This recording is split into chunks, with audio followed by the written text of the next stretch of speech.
Ada sebuah kisah tentang seorang pebisnis besar yang hidupnya harus berakhir tragis di tangan putra pertama sekaligus pewarisnya sendiri. Demi mempertahankan posisi, harta dan kedudukan, sang putra tega menyerang ayahnya dengan menggunakan senjata api hingga sang ayah terkapar tak berdaya. Jadi, begini kisahnya. Antonio Pabalan Antonio, atau yang lebih akrab dikenal dengan akronim APA atau sering juga dipanggil Tonton, adalah seorang konglomerat terkenal asal Filipina yang tinggal di kawasan perumahan mewah bernama BF Homes, Paranak, yang terletak di wilayah selatan kota Metro Manila, Filipina. Antonio lahir sekitar tahun 1961 dan saat kisah ini berlangsung, usianya sudah menginjak 63 tahun. Meski di Filipina Antonio terkenal sebagai seorang konglomerat, tetapi semua itu bukanlah sesuatu yang Antonio sudah dapatkan sedari kecil. Diketahui, pria itu justru berasal dari keluarga yang sangat sederhana, di mana ayahnya adalah seorang polisi daerah dan ibunya adalah seorang penjual makanan di pasar lokal. Sejak muda, Antonio sudah dikenal sebagai sosok pekerja keras yang memiliki tekad kuat. Di awal karirnya, lelaki itu bekerja sebagai seorang buruh biasa di sebuah toko bernama Magnolia Ice Cream. Meski begitu, saat itu pun Antonio sudah sangat menonjol karena dirinya cukup vokal dalam memperjuangkan hak-haknya sebagai seorang pekerja. Tak hanya itu, Antonio juga aktif dalam organisasi serikat buruh di Filipina dan cukup sering menginisiasi gerakan perlawanan buruh. Untuk itu, Antonio muda pun sering dicap sebagai pemberontak sehingga setidaknya sudah 2 kali pria itu keluar masuk penjara karena aksinya itu. Saat keluar dari penjara untuk yang kedua kalinya karena aksi pemberontakan buruh, rupa-rupanya Antonio sudah mulai merasa lelah dengan segala ketidakadilan yang selalu diterimanya sebagai seorang pekerja. Di titik itu, Antonio pun menyadari bahwa sebagaimanapun kerasnya ia bersuara, hidupnya akan tetap berada di situ-situ saja selama ia hanyalah seorang pekerja biasa. Dengan itu, Antonio pun mulai bertekad untuk menjalani kehidupan yang lebih baik dengan membangun usahanya sendiri agar anak cucunya kelak tidak perlu merasakan pahitnya kemiskinan seperti apa yang ia rasakan. Seperti yang sudah disebutkan, Antonio adalah pria dengan ambisi dan tekad besar. Yang mana itu berarti, ketika dirinya sudah memutuskan untuk mencapai sesuatu, maka tak ada satu hal pun yang bisa menghentikan dirinya. Antonio akan melakukan apapun dan bekerja sekeras yang ia bisa, hingga akhirnya ia pun dapat mewujudkan semua mimpi-mimpinya. Di tahun 1980-an, Antonio pun memulai sebuah bisnis yang bergerak di bidang sumber daya manusia. Saat itu, dirinya mengatur pengiriman pekerja lokal untuk bekerja ke Arab Saudi dan Jepang secara legal di bawah naungan perusahaannya yang bernama Fortune International. Tanpa disangka-sangka, bisnis pertamanya itu berjalan dengan sangat sukses dan membuat namanya mulai dipertimbangkan di dunia bisnis, khususnya di tahun 1990 hingga 2000-an awal. Namun, meski sudah berada dalam taraf sukses, Antonio bukanlah tipe orang yang mudah puas dengan pencapaiannya. Di tahun itu, Antonio pun mulai memperluas gurita bisnisnya ke berbagai bidang lain, mulai dari konstruksi, call center, furnitur, properti, hingga di bidang pariwisata seperti manajemen resort dan perhotelan.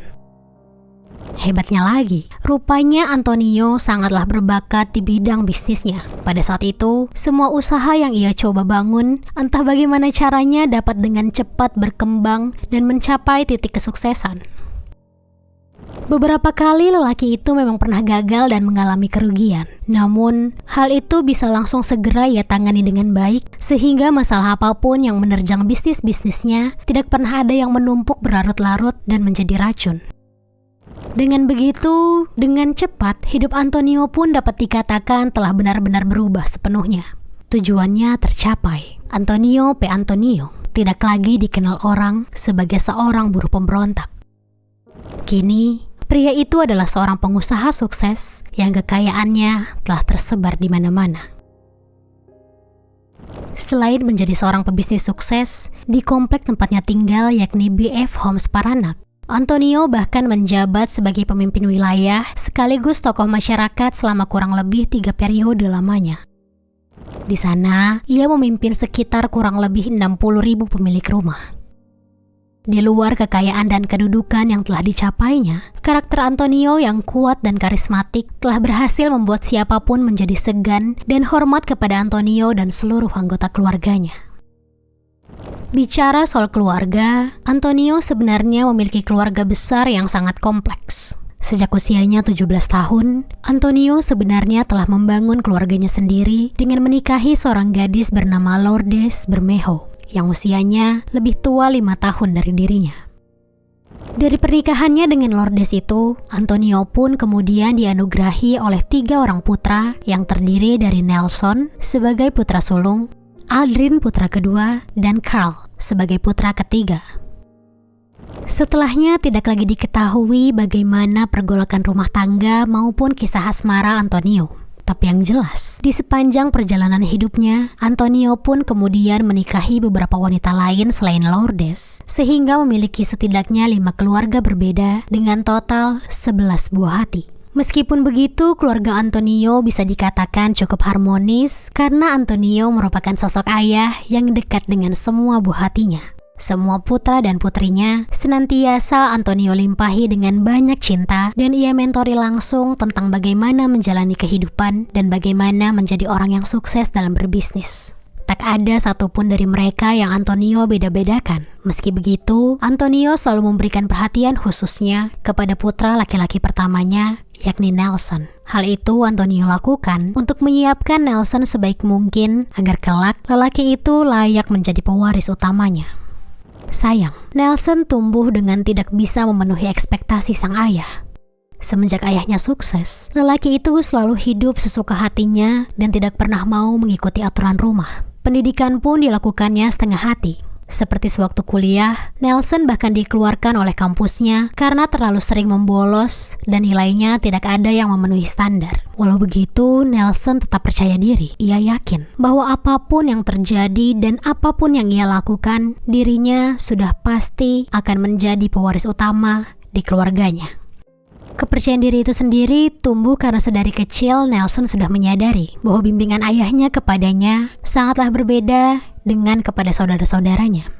Antonio tentu tidak tutup mata dengan kelakuan putranya itu. Rasa kecewa hadir dalam hatinya begitu melihat Nelson menjalani hidup tak sesuai dengan arahannya. Oleh karena itu, ketegangan pun seringkali terjadi di antara ayah dan putra itu. Tak jarang, Antonio bahkan sampai mengamuk dan memukul Nelson ketika kelakuannya sudah terlalu kelewatan dan di luar nalar. Singkat cerita, di tahun 2012, Antonio yang telah memasuki usia pensiun tetap mengangkat Nelson menjadi presiden di perusahaannya, terlepas dari semua kekecewaan di hatinya kepada putra pertamanya itu. Mungkin saat itu tujuan Antonio melakukan itu semua adalah karena pria itu ingin menguji dan memberi kesempatan terlebih dahulu kepada Nelson sambil melihat sejauh mana kemampuan putranya itu dalam memimpin perusahaan. Namun, Nelson tetaplah Nelson. Setelah diberikan kepercayaan oleh ayahnya, bukannya berpikir lelaki itu malah semakin malas dan jadi sering berfoya-foya. Kala itu, Nelson sudah berusia 38 tahun dan telah menikah dengan seorang wanita bernama Nessie. Adapun gaya hidup istrinya itu tidak jauh berbeda dengan Nelson. Bersama mereka berdua menjalani kehidupan mewah dengan uang perusahaan Antonio. Bahkan gilanya, mereka berdua juga sering bersama-sama mendatangi kasino untuk berjudi. Tak tanggung-tanggung, kerugian yang mereka alami dari perjudian itu bahkan bisa mencapai jutaan peso. Lama-kelamaan, Nelson dan Nessie menjadi sangat kecanduan berjudi hingga kegiatan itu sudah seperti kebutuhan bagi mereka. Sayangnya, selama permainan, mereka lebih sering rugi daripada untung, membuat uang mereka lambat laun menipis dan tidak cukup lagi untuk berjudi. Menghadapi itu, Nelson pun mulai melakukan cara kotor dengan menggelapkan dana perusahaan dan membuat laporan keuangan menjadi berantakan. Begitu mengetahui apa yang terjadi dengan perusahaannya, Antonio jelas sudah menduga bahwa itu semua adalah ulah Nelson. Meski begitu, usia Antonio sudah terlalu tua untuk bertengkar dengan putranya itu.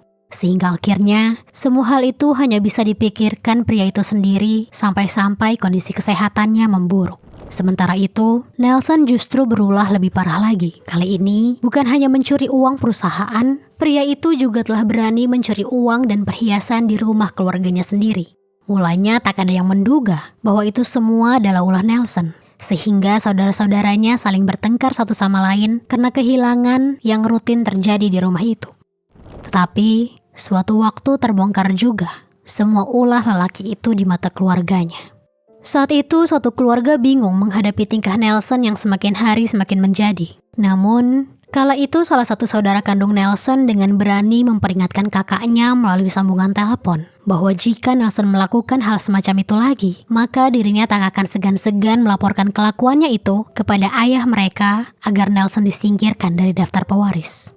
Mendengar itu, Nelson pun marah besar. Lelaki itu justru mengancam adiknya balik dengan berkata kira-kira seperti ini.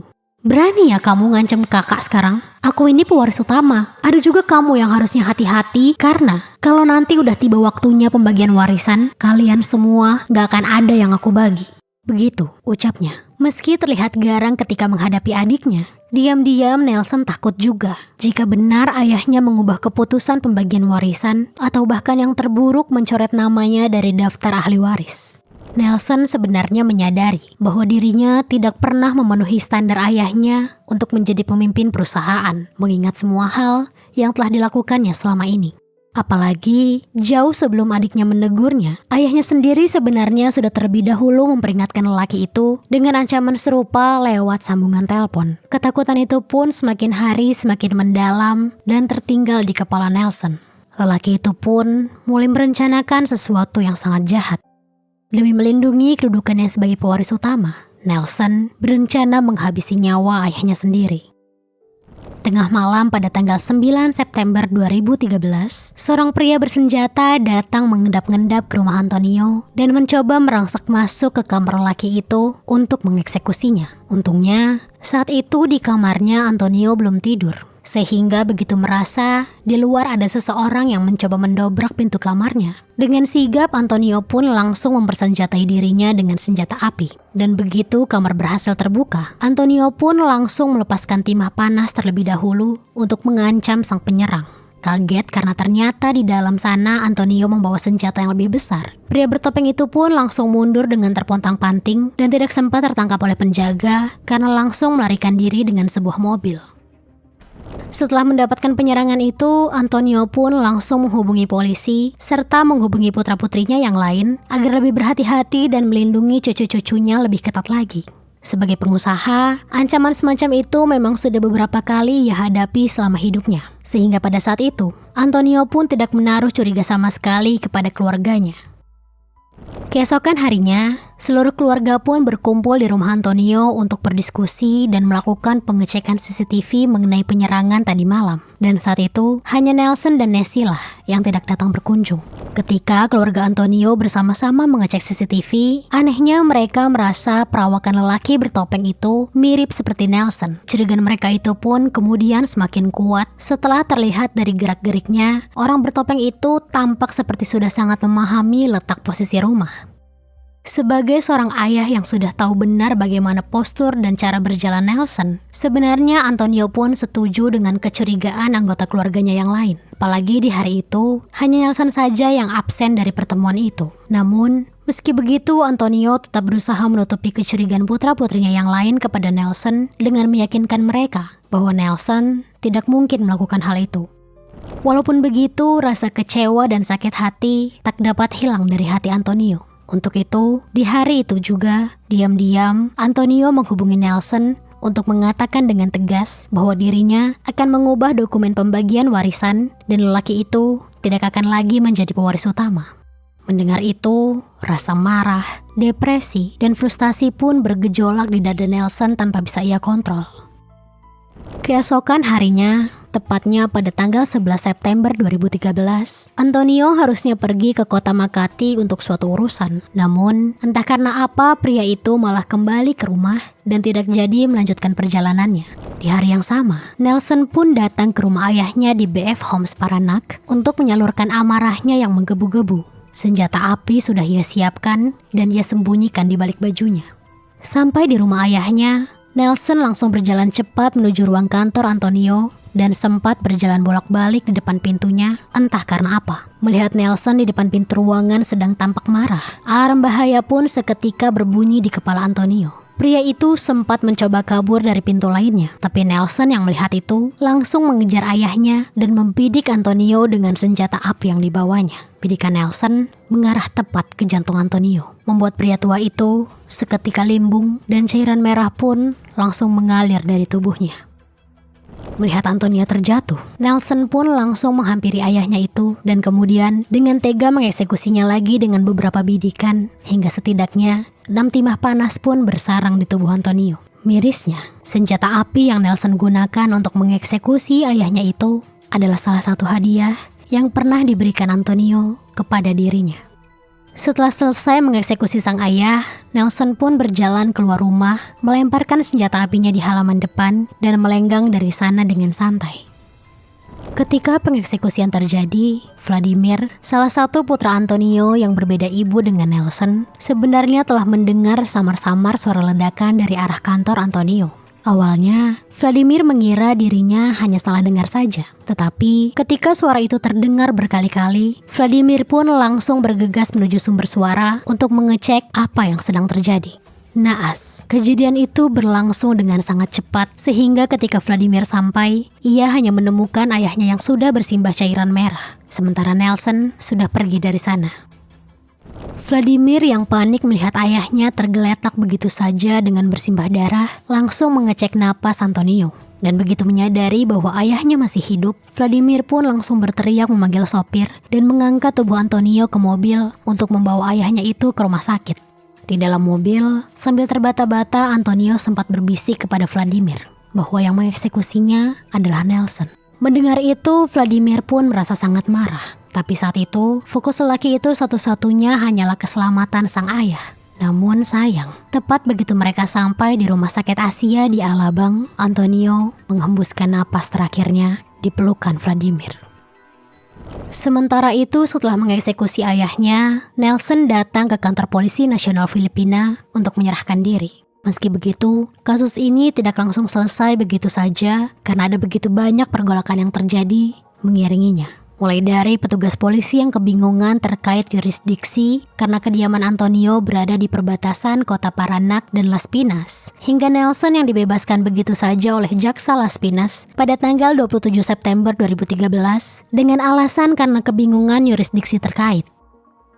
Aksi lembaga hukum yang tidak jelas itu sukses memancing amarah warga Filipina. Akhirnya, setelah berbagai pertikaian terjadi di antara pihak keluarga dan pihak pengadilan, kasus ini pun akhirnya dikembalikan lagi ke sistem hukum di Paranak pada tanggal 27 Februari 2014. Sayangnya, saat perintah itu dibuat, Nelson sudah kabur ke luar negeri pada tanggal 28 Desember 2013. Lelaki itu baru berhasil ditangkap lagi pada tanggal 16 Februari 2018 di Uni Emirat Arab setelah salah seorang pekerja migran Filipina melihatnya di sana. Setelah perjalanan panjang pihak keluarga Antonio dalam mencari keadilan, Nelson pun akhirnya dijatuhi hukuman penjara seumur hidup oleh pengadilan setempat pada tanggal 20 Maret 2024. Sampai akhir, Nelson mengaku bahwa dirinya tidak merasa bersalah sama sekali setelah mengeksekusi ayahnya sendiri.